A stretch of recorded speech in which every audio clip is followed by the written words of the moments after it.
Hello. Today we are here on Science and Stories podcast episode 6 in collaboration with Yellow Owl. I'm excited about welcoming our guest. Wondering who it is? Not to worry, you'll find out soon.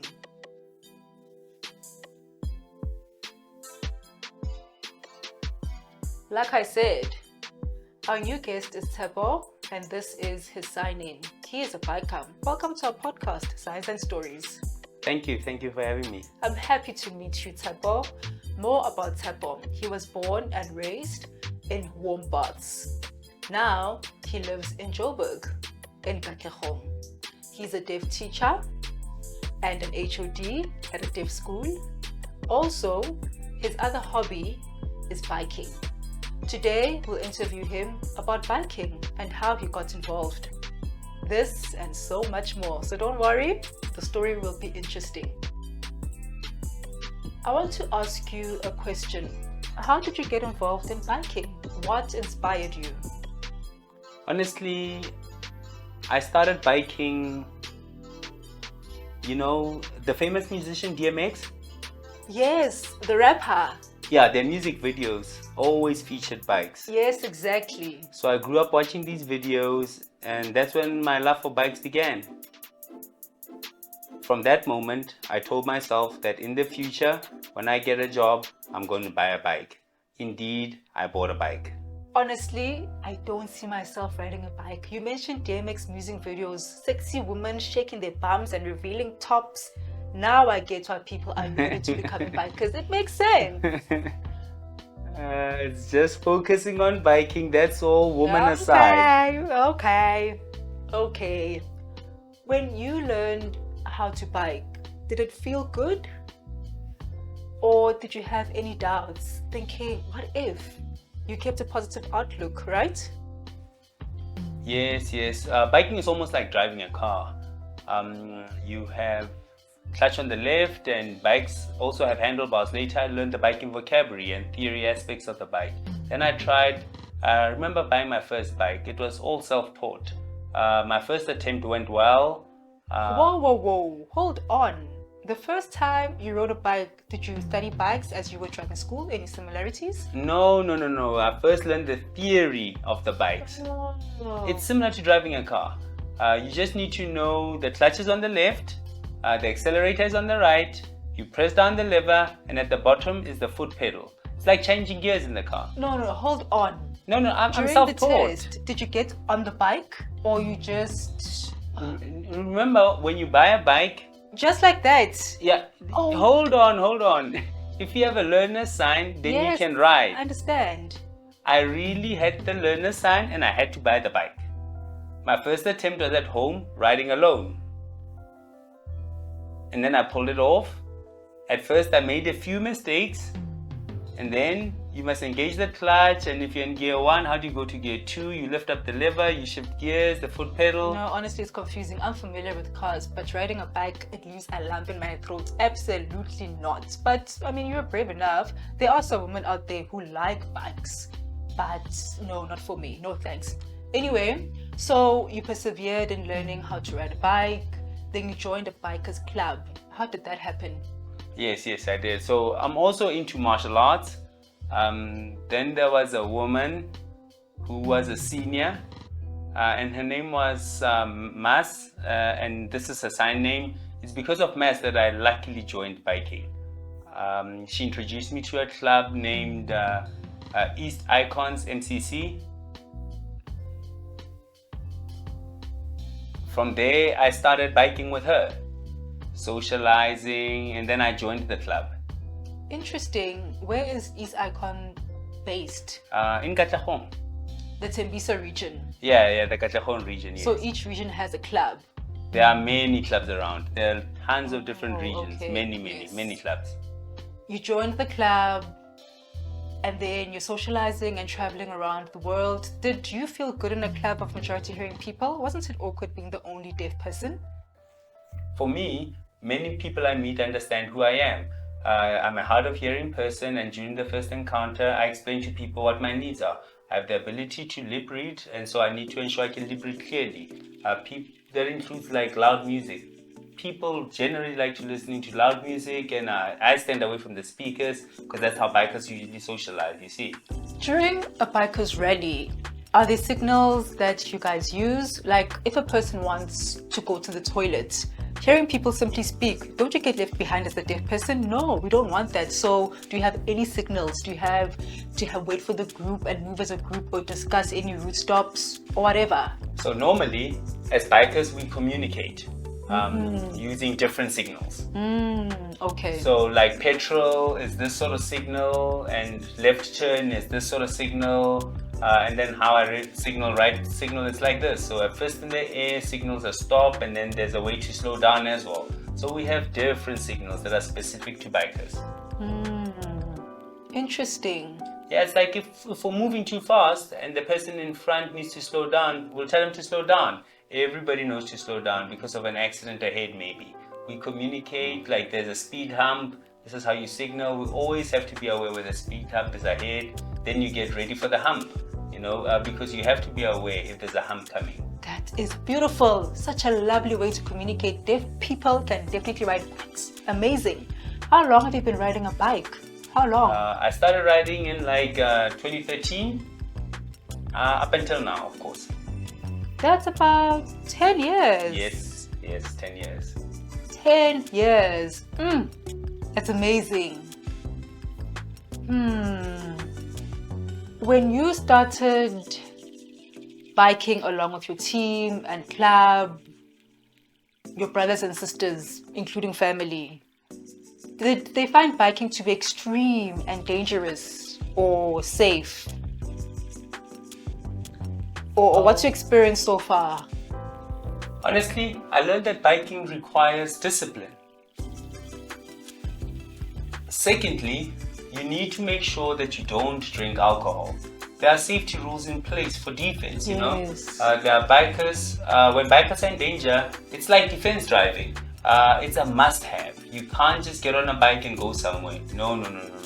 It's like when you're riding too fast, at the same time you can't ride at high speeds. Don't force it. Force it. You need self-control. That makes sense. Yeah, you get me? When you're traveling far, we approach a curve. You need to know I can't ride a bend. That's it. Accept it. I'll take my time. Others can go on ahead, but remember, that's when they leave, someone will remain with you. There is no pressure at all. You must be disciplined. So when it comes to socializing with friends and bikers, is alcohol not allowed at all? Even if you want to enjoy yourself, you have to be a designated driver. Then let's say I can enjoy a drink or two, sober up, and then ride my bike. That's not allowed? Which way? Most bikers, like the following, have a car and a bike, so they have both. If a biker feels like they need a drink, most will use a car and leave the bike behind. But normally, bikers don't need to drink alcohol, no. So biking is dangerous. It requires focus. No, I understand, because bikes have no structural frame. You only have your jackets, knee guards, and boots. A car, yeah, okay, you're right. It does need discipline. True. Also, when driving a car, but it's still drinking and driving. Normally, you have protective gear, sort of called protective clothing, because skidding on a tar will scrape your skin and it will really hurt. And so there's a leather jacket, which is very, very helpful. Also, we have knee guards, as you can see here, and then the boots are hard. Yeah, the boots protect our feet. It's very, very important to wear protective gear, because you never know what will happen, But I've seen bikers wearing shorts and a t-shirt. Yeah.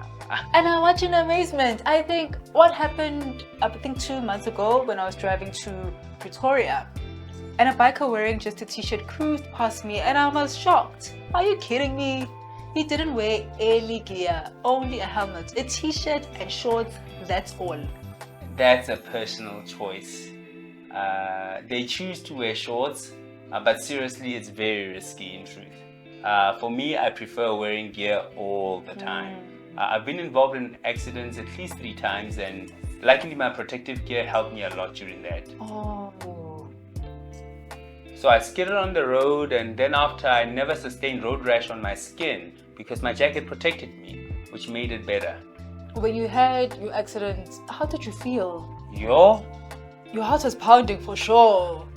normally when it happens, your heart races only after the accident. Oh. When the accident happens, I felt actually quite angry, like, what is this that's happening? When I arrived home, my heart was pounding. I took some medication to ease the accident. I mean, when you had your accident, was your accident damaged?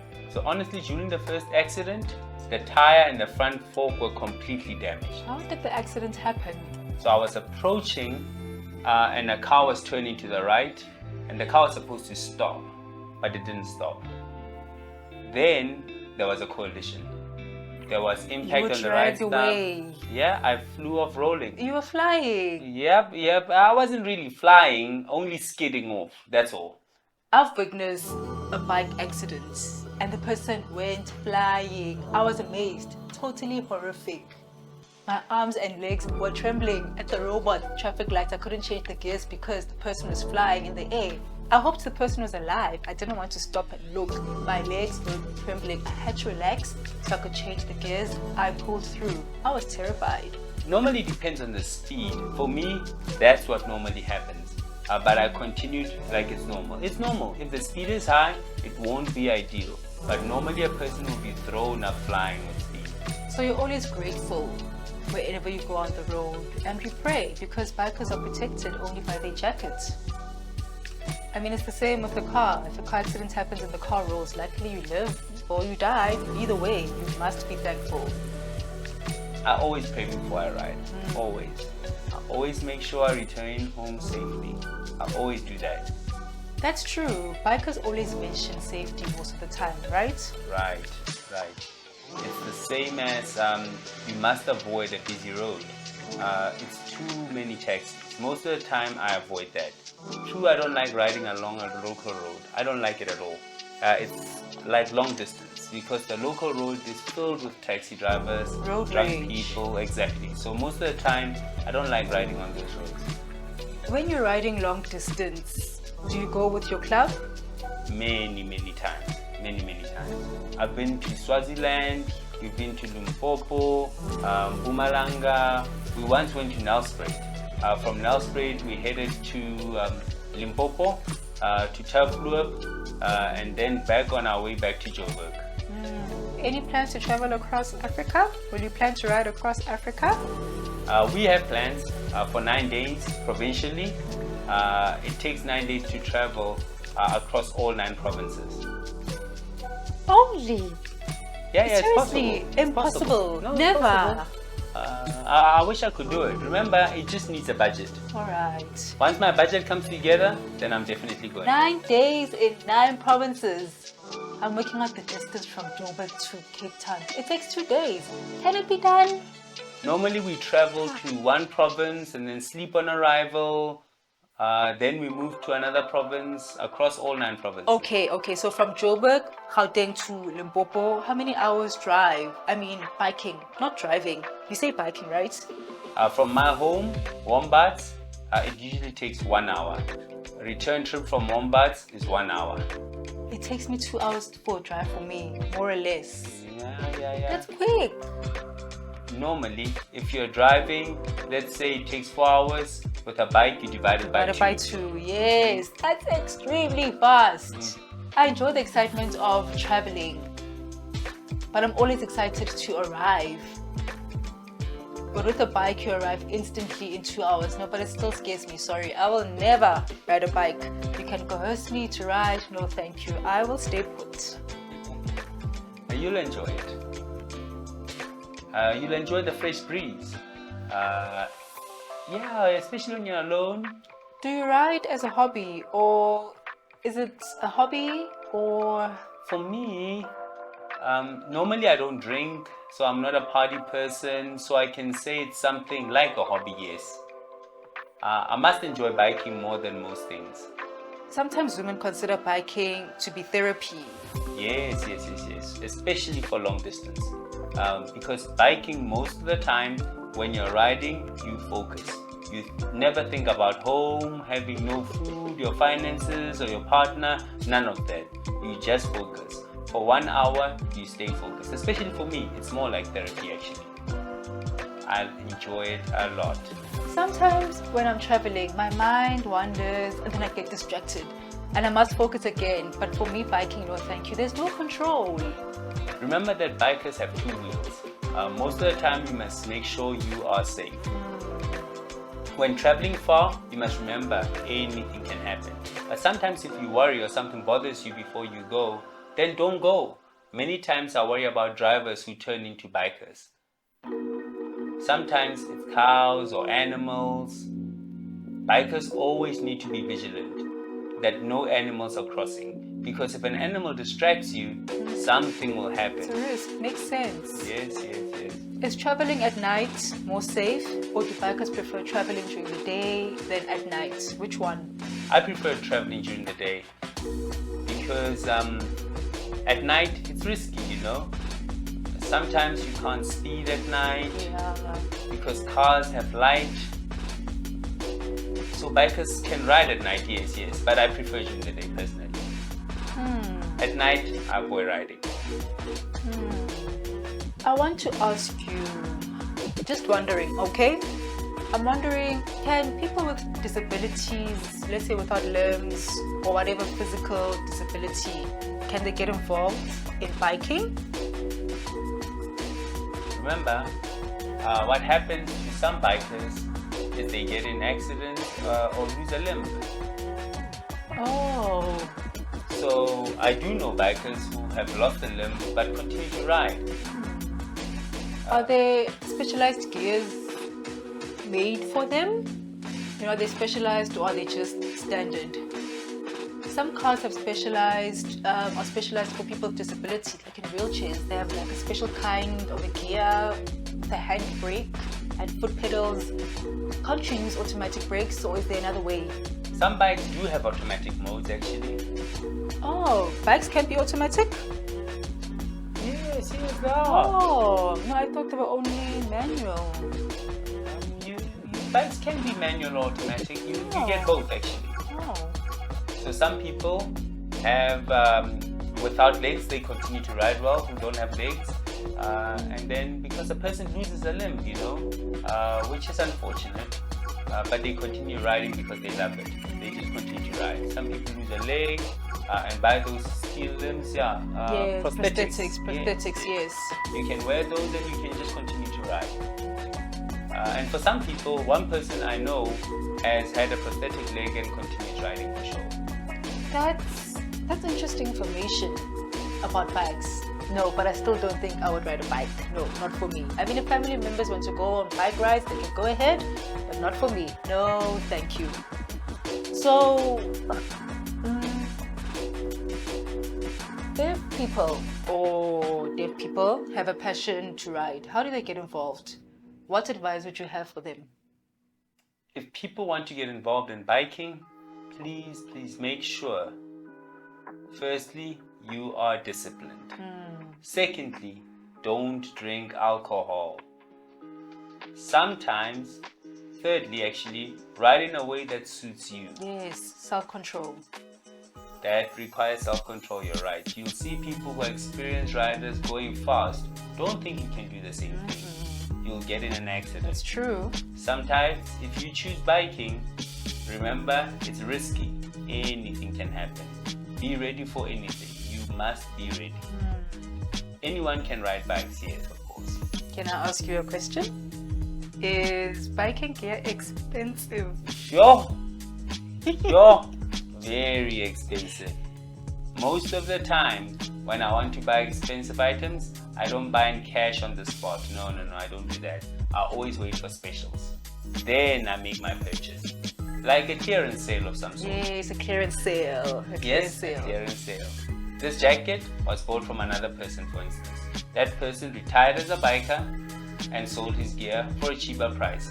And I quickly bought it. Okay, so tell me, what's the cost from head to toe altogether approximately? A quality helmet, you're looking at about 3,000 and up. Yeah. Oh, 3,000 for one. Yeah, this jacket can cost around plus minus 6,000, 5,000, somewhere there. Let me feel it. Hey. Ooh, ooh, ooh. Then there's one thing is the jeans. Some cost around 1,000 rand, but they go up. And then protective knee guards, they can be reasonable, around 300, 400. And then there's the shoes. We're talking 2,000 upwards, which means they're good quality. And then when it's raining, what happens to the gear? I'm just wondering. Your clothes and jeans, won't they get heavy because of the rain? So the jacket, for instance, is waterproof. Oh. So if it rains for a long time, it does become wet though. I'm sure you freeze, shivering as you ride, right? I usually pack an extra jacket just in case. Okay. Yeah, at the same time, the helmets are also waterproof. So that doesn't get affected, but the jeans do get wet. But what I like is when it stops raining and I continue riding, the pants dry themselves. Because of the wind. Yes, because of the wind. Do you only have one jacket or other biking gear, or is it just that jacket? Some people have a full biking suit. Oh. But most of the time, I don't prefer the suit. I just use this. Oh. Okay, no, I want to thank you for your time, for coming to the interview with us. Very interesting things about bikes. Deaf viewers watching, you can become a biker if you want to, but make sure you don't drink alcohol. When you're having a good time, don't ride your bike. No, don't do it. Just leave it. Ask a friend, get an Uber, just go home.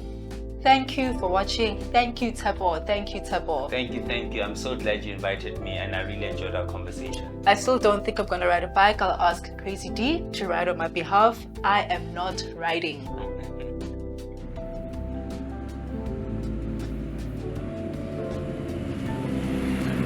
Hello, I'm Lerato. This is Science and Stories podcast episode 6. I interviewed Tshepo about his biking journey. His story was very interesting. Now we've pulled in Tshepo's friend, who's also a biker. They travel together and they journey together as a biking club. Now let me introduce him. Mdu, welcome to our podcast Science and Stories. Thank you for coming. Thank you for having me. Pleasure. So Tshepo told us about the biking club called East Icons that's based in Katlehong. So you met as bikers. How's the relationship between the two of you? Okay, I would say I met Tshepo 2016. Usually we used to have a WhatsApp group where all the bikers from different clubs will drop in if we have a breakfast run or going to a rally. So it happened that 2016 I had an accident around about March. I dropped a WhatsApp message, then he was the first one to arrive on the scene. So that's how I met Tshepo. Since from then we've been friends. It's been 7 years now, still going strong. We ride together. I learn a lot from him when we're riding together because he's been riding more years than me. I think it's 10 years. So I'm still new. Hello. Now, Tshepo and Mdu will explain more about their gear, boots, and sneakers. Over to you. Oh yes, guys. In biking, we have boot for long distance riding, which is Tshepo is wearing right now. And for local riding, we usually use sneakers. Yes. These are approved for motorcycle But they look riding. like normal shoes you'd wear. Yeah, you can wear them for cool. Because usually if I go to office, I wear the sneakers and the jean. Looks like I'm not riding at all. They have boot to protect your ankle. If you can feel it, it's strong as well. Yeah, true. It's hard as steel. It's for local riding, even local riding, wear our jeans. This jeans got extra layer. If you fall, it doesn't affect your skin as well when you slide. So for long distance, usually wear our leather pants. Yes, the jacket. Oh, you see? I'm also wearing leather. This is leather, yes. In motorcycles, we have different. We have super bikes, which the ones people tend to speed a lot. Maybe Tshepo is one of them, I don't know. Oh, yeah. Okay, we have cruisers. Cruisers where they're more chilled, you relax, not about speeding, not about enjoying the ride and scenery, looking. And we have adventure bikes. Adventure bikes, they do both. They do road, they do off-road. It depends what you prefer. We have Street Fighters. Street Fighter is the bike that I'm using right now. It's more for Street Fighter. It's a naked bike where you can see your engine. A Street Fighter. You see the engine. It's a naked bike. Because Superbike, the engine is covered. There's fairings on the side. You can't see the engine. That's interesting. I've never heard of that. I'm learning so much from this conversation. I'm going to Google that right after this conversation. Okay? No, sorry. Before you go, is the back of your jacket your biking club's logo on your back? Should I take it off or should I stand? No, please just stand and turn around. Okay, cool. This is East Icons. So down the MCC, it's a motorcycle club. And then this page for our Eastern Icons. Then at the top is my riding name. So each and every person's got their riding name as well. Oh, Pijosi. Yes, Pijosi. Yes. Oh, okay. Before I forget, can I ask a question? When an accident occurs and maybe the phone is thrown out, how do they find you? How? So with this logo that we have here. Oh, through the logo. Yes. Yes. So most paramedics, they've been taught that if a rider get involved in an accident, maybe I've passed on, I can't talk, I can't do anything, they will take that picture, they take a picture of the logo and send it to one of the bikers that they know. Then they will send WhatsApp to different clubs. Then they will contact and say, okay, I know this person, it belongs to this club, I know the president. Then from there, then it's when we get all the people involved to assess the biker who's had an accident, something like that. So with me, before I used to be a solo rider. Solo rider, I'll be riding without any colors. So if it's like that, it's not easy to identify who you are, where you belong, and etc. Thank you for your time. Thank you. Thank you for inviting us. Thank you so much. Much appreciated. Thank you to inviting us as well. My pleasure. Now, I want to inform you, don't forget to like us on Facebook, Instagram, and on YouTube for Signs and Stories. Please continue watching. Thank you for watching. Cheers. Cheers, guys. Cheers.